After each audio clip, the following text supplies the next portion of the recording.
Hello there guys and welcome back to my channel. So it is time to take up a new champion to rank 4 as a 6-star. I actually have been struggling with decision for quite a while now.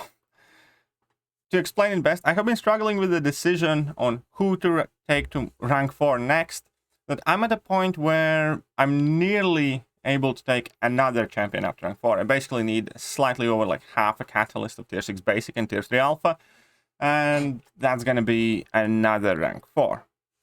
So I have been pondering about this for quite a while. One of the things that I definitely also need to focus on is improving my alliance war defense, because when we're going to be taking a look at the list of my current rank 4s, and we're going to do that right now. So these are my current 6-star rank 4s.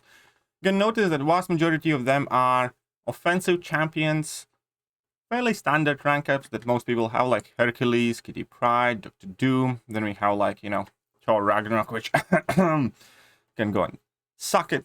But we have Mr. Negative, Kingpin.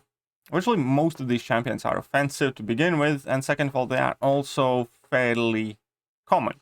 So pretty much none of them is a must for like my alliance war defense. Because maybe aside from, no, actually, I think virtually every single one of these champions, we have duplicates and triplicates in our battle group as rank 4 champions. So that was one of the main conditions of what I wanted to accomplish with my rank up. Second thing is, obviously, ideally, you'd want that rank up to be a W conduit, because next couple of seasons, that is going to be the defensive tactic.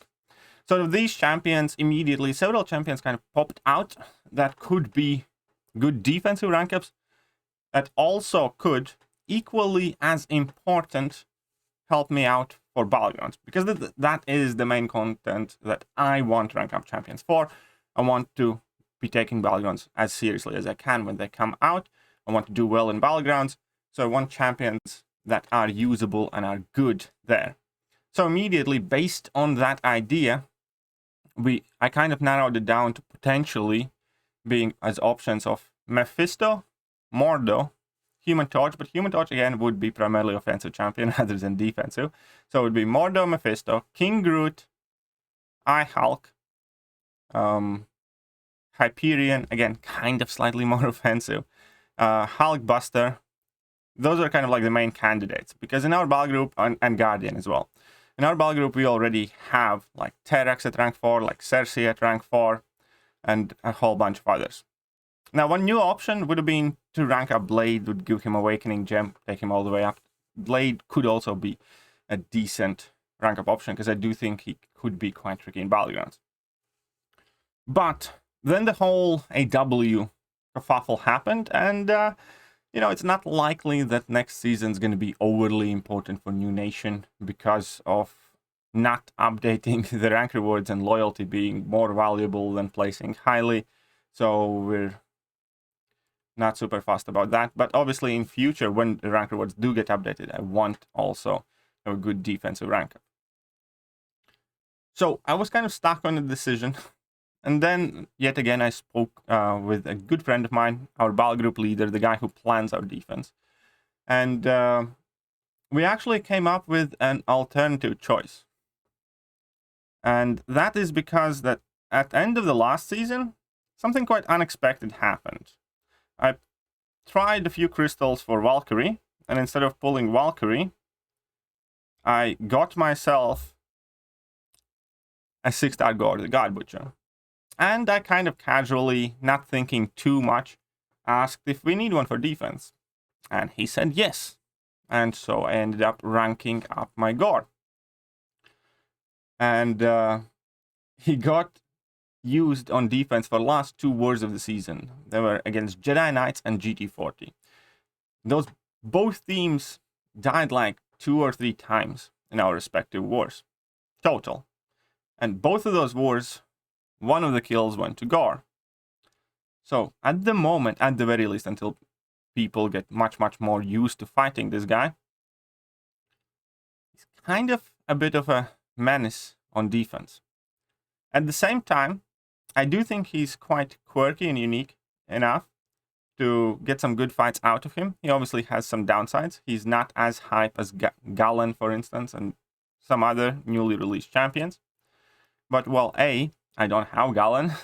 B, again, it's important for me that I'm also able to contribute to my alliance. And C, I think it's about time that I do some slightly more unique rank up. A rank up that you won't see in like virtually every other higher tier count. So, here we are. And that was the final decision here. Gor's unduped, but that isn't too big of a problem. I'm gonna rank him up right now. So now, officially, there's no take backsies. I have a rank 4 Gor. Don't know how many rank 4 Gors there exist in the game. I imagine there aren't too many, given that, you know, he's not readily available yet in basic pool and featured crystal pool and so on and so forth. So I do think that this is going to be a fairly unique rank up that definitely has its purpose. I have seen Gor used also in Battlegrounds, and he can be somewhat finicky and tricky in Battlegrounds due to the fact that his special attacks take forever, due to the fact that his regions can get very annoying and he can inflict damage or time debuffs on you and so on and so forth. So, the only kind of issue that kind of irritates me at the moment is that he is my third Cosmic rank 4 already. And I do have a couple of classes where I only have one champion at rank 4. So, this means probably I'm not going to be rushing to rank up CGR anytime immediately. I definitely do want to rank up my CGR because my team is keeping me, keep assigning me CGR in Alliance War. Obviously, he's great Battlegrounds champion too, so at some point I will rank up CGR, but he's going to have to wait a few rounds.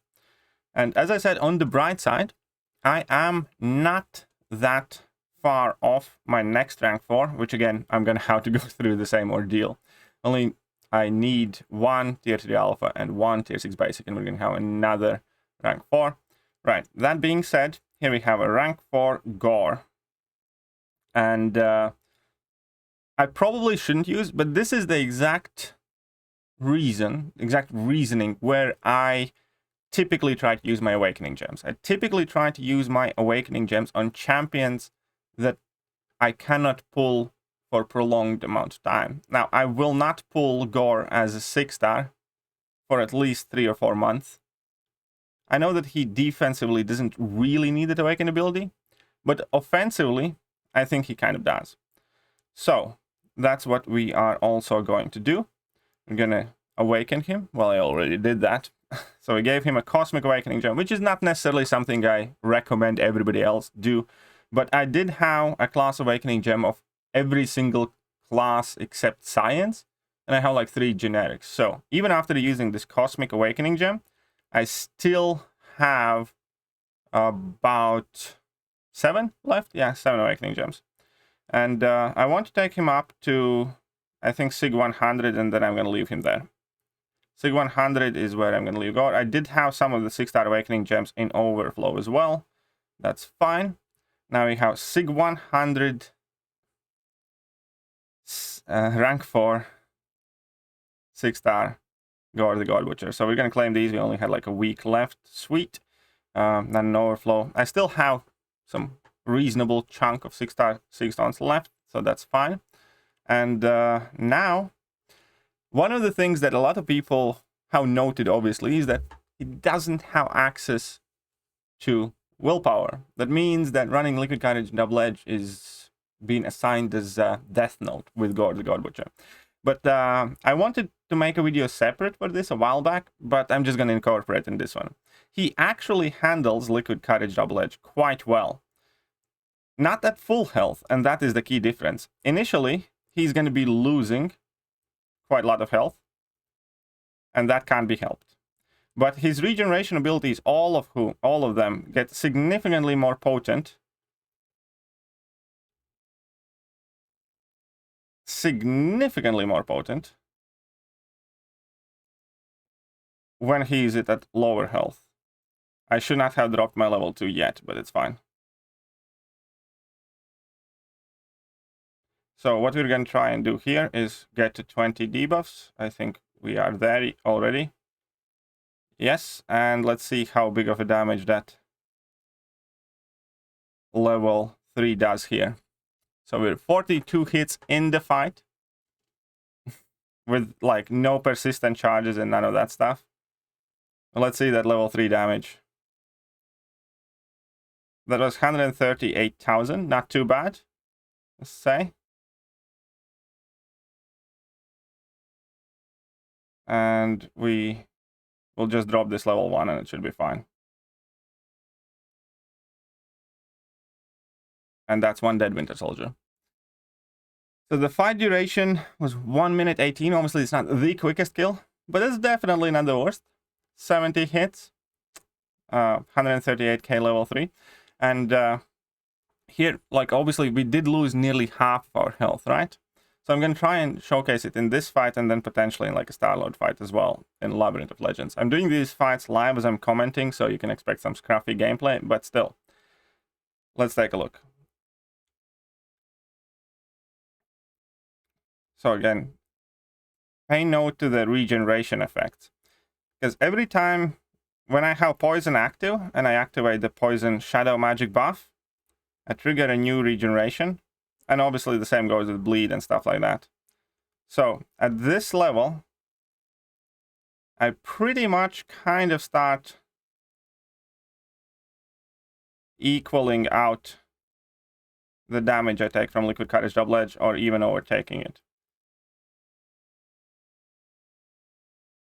Also, this fight I want to do a bit different without a level 3. Because I'm going to go for 8 Furies here. And then we're just going to stack up a ton of debuffs.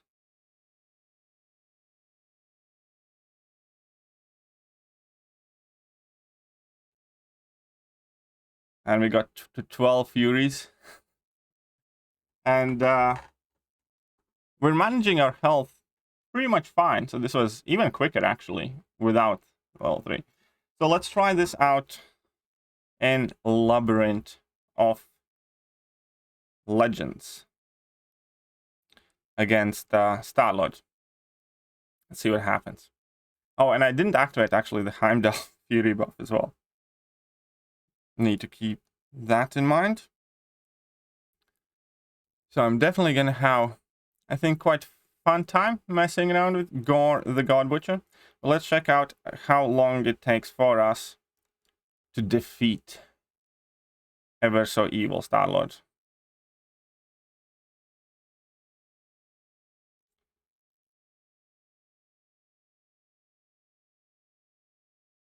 So one of the key things with using Gore is you do want to keep quite high momentum if you obviously want your biggest damage output possible, because you want to get as many shadow magic buffs and damage over time effects on you as possible.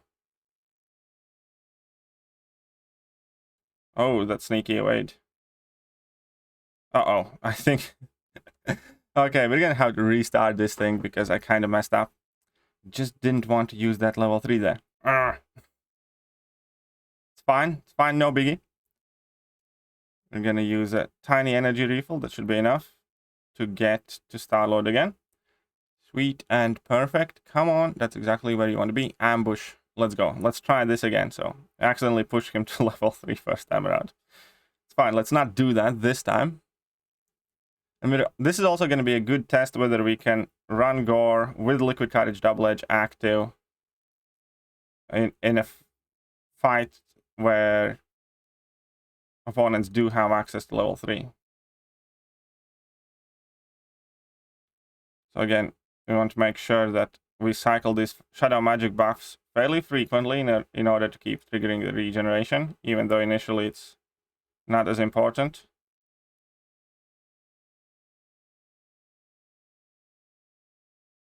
So we're gonna go for this.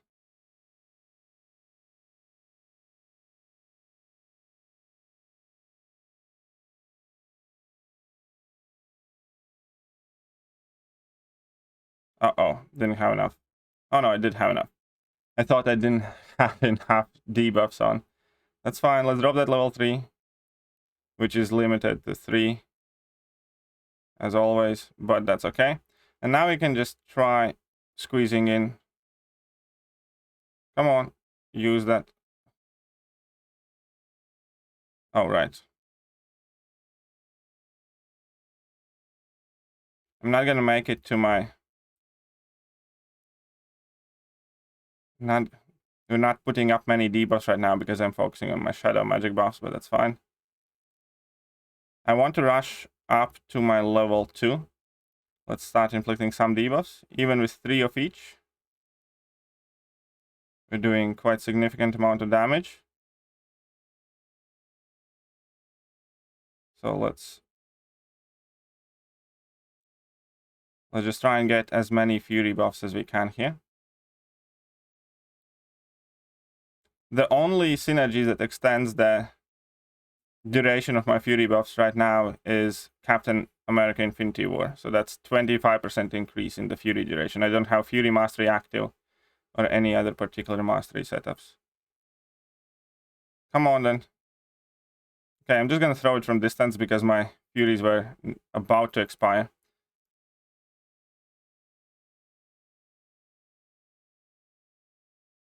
Oh, come on, Star-Lord.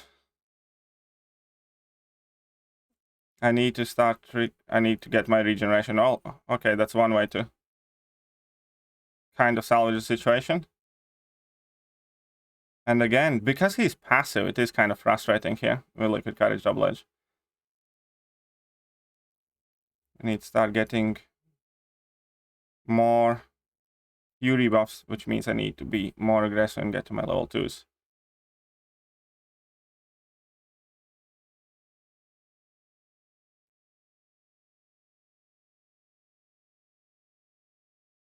Okay, we got 12 furies. And I need to check out my regen here. Okay, next combo I'm getting my regen buff, so we're at 20% health. Very well. Weave in a combo with medium, that's fine. We can do another combo with medium. Uh-oh. Man. Yeah, that kind of worked out. If he doesn't kill me here. Heimdall for the win. Heimdall for the win. We're doing quite significant amount of damage though. And we're regenerating back.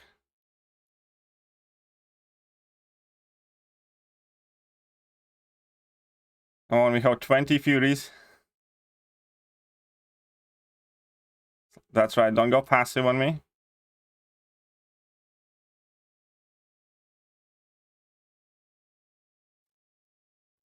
Dealing quite decent amount of damage. Next combo, I get back my regen. And we got 24 furies here.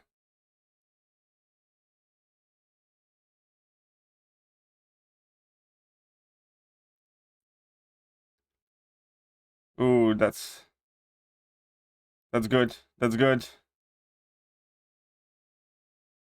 So, even with Liquid Courage Double Edge, we can solo Star-Lord. 250 hits under 5 minutes, like 4.5 minute fight. That's not bad. That's definitely not bad. See, you can use Gore with Liquid Courage Double Edge active. You just need to be fairly aggressive with it and cycle through your shadow magic buffs fairly quickly. On the bright side though, if he had beaten a god and if he had any charges, then that regen would be even more potent. Anyhow, that is about it for today's video. So let me know what you guys think about my new rank 4 6-star. And yeah, I'm gonna catch you guys soon. See ya.